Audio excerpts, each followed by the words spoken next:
Our story today is called Gulliver's Travels to Lilliput. Now I'm going to show you the title page, and there's something that's missing. Can you tell me what it is?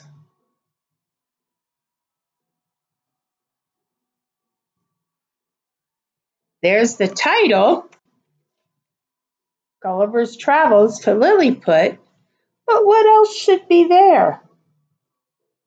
If you said the author and the illustrator, you are right. There doesn't tell us the author or the illustrator. Sometimes it's one of those old stories that have been passed down from generation to generation. So let's read the story and then we'll talk about it.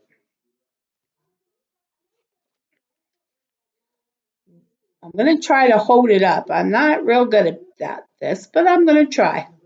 Once upon a time, there was a man named Gulliver. He was a curious person and he loved to visit new places and meet new people.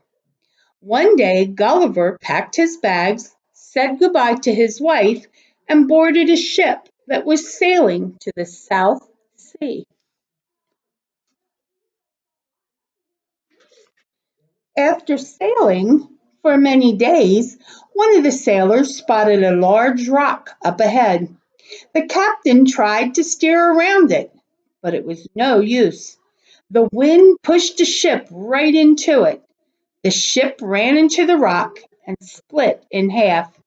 Gulliver and the crew were shipwrecked. If you were shipwrecked, that meant that they were stuck on the rock, and there was really no way for them to get out. But let me tell you this, big ships, and even this is still true today, big ships have rowboats. Some ships have many of them. In case something would happen, they have a rowboat that they could use in an emergency. And so the sailors had to abandon the ship. They set out in a rowboat, hoping to find land. Suddenly, a storm started, and strong waves smashed into the rowboat. The little boat rocked from side to side, and soon it capsized. That meant it overturned. Gulliver and the other sailors were tossed into the sea.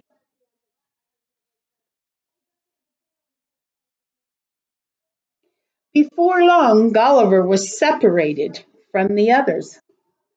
He swam through the stormy sea as waves crashed around him and thunder boomed overhead. Just when he was too tired to swim any further, Gulliver spotted a nearby island. He used the last of his energy to swim to shore and then collapsed on the grass and fell into a deep sleep.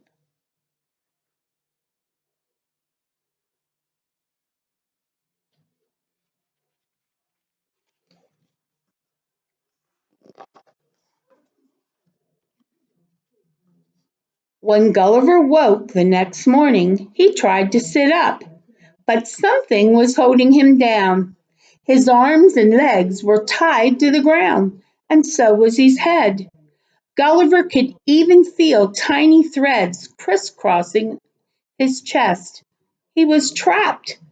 Poor Gulliver couldn't even turn his head.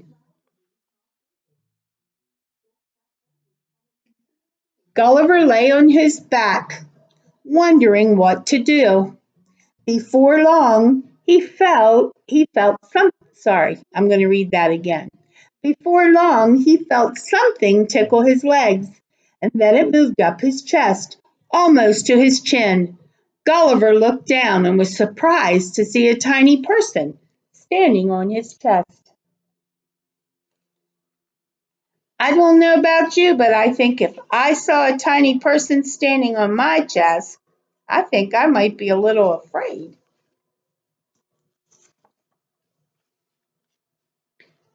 The little man was only as big as one of Gulliver's fingers, which is to say, he wasn't very big at all.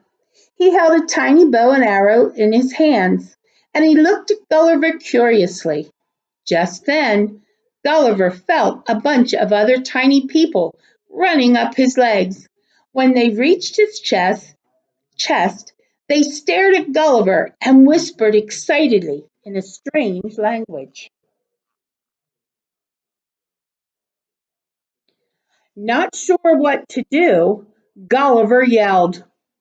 The tiny people were terribly frightened by the sound of his booming voice.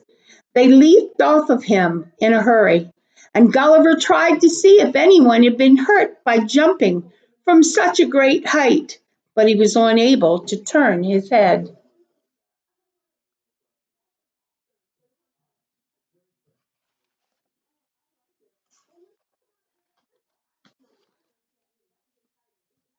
Gulliver wiggled on the ground as he tried to sit up. He quickly realized that he was only tied down by string. By pulling hard, he managed to break some of the strings that held down his head and his left arm. Now able to move his head a few inches, Gulliver turned to see what was happening to him.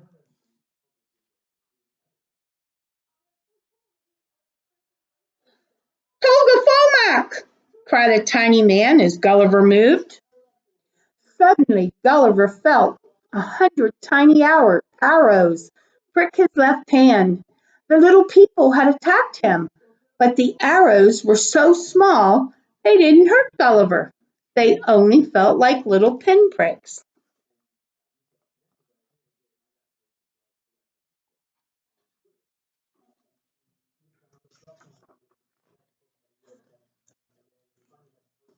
Gulliver decided that the best thing to do was just to be still. He didn't want to further upset the little people, and he certainly didn't want to squish them by moving. But were they really little people?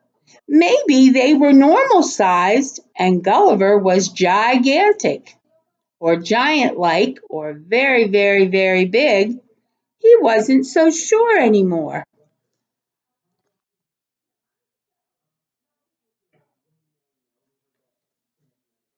Before long, Gulliver heard a commotion beside him. The tiny people were cutting the remaining strings fastened to Gulliver's head. He turned his head and saw that a platform had been built beside him. Standing on the platform was a tiny man dressed in fine clothes.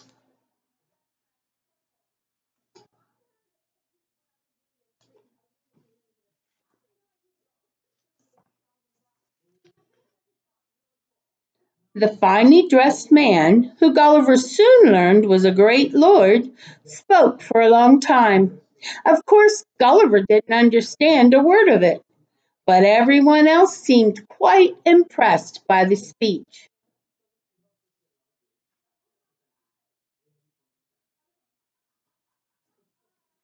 When the Lord finished speaking, Gulliver carefully raised his left arm and pointed to his mouth, trying to show that he was hungry. The Lord understood and instructed the people to feed Gulliver.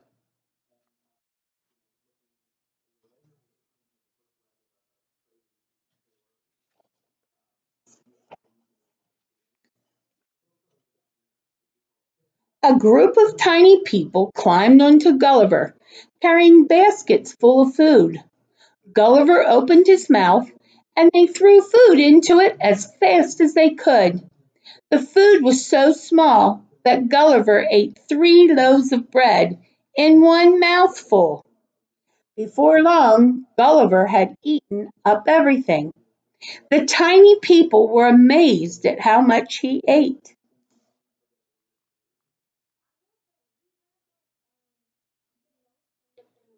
A short time later, Gulliver was headed into a long wheeled platform. Once he was fastened to it, hundreds of tiny horses began pulling him down the road. They were bringing Gulliver to meet the emperor.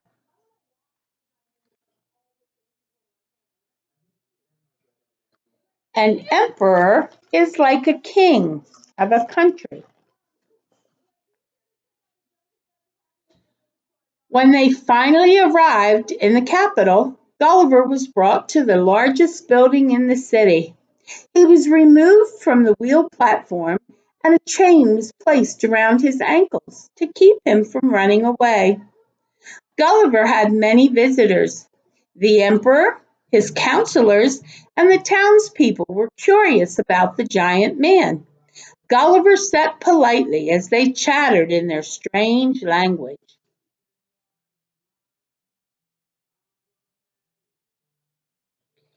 The next day, a group of tiny tutors came to teach Gulliver their language.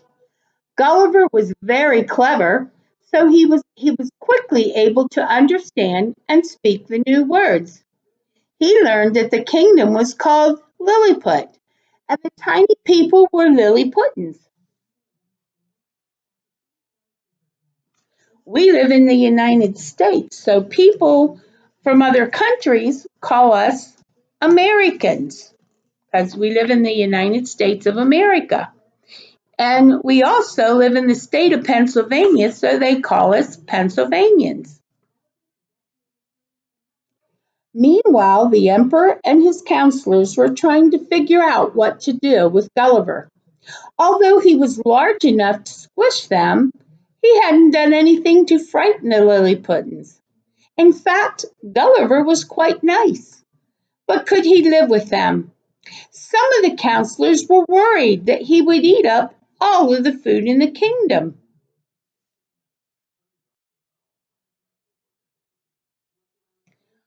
Finally, the emperor came to see Gulliver.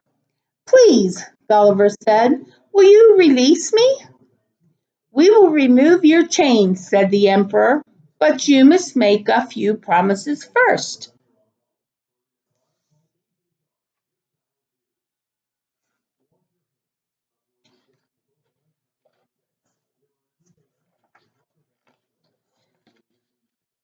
The next day there was a grand ceremony. Gulliver was asked to promise not to leave Lilliput without the emperor's permission. He also had to be careful not to frighten or squish any of the Lilliputans as he walked around the kingdom. Gulliver vowed to help deliver messages, construct buildings, and keep Lilliput safe.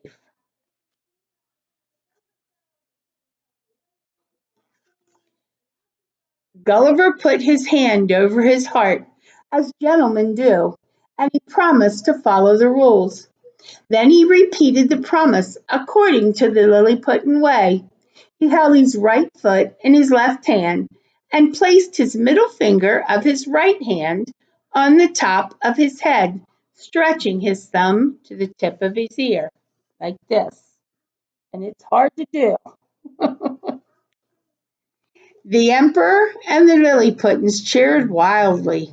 Gulliver's chains were removed and he was free.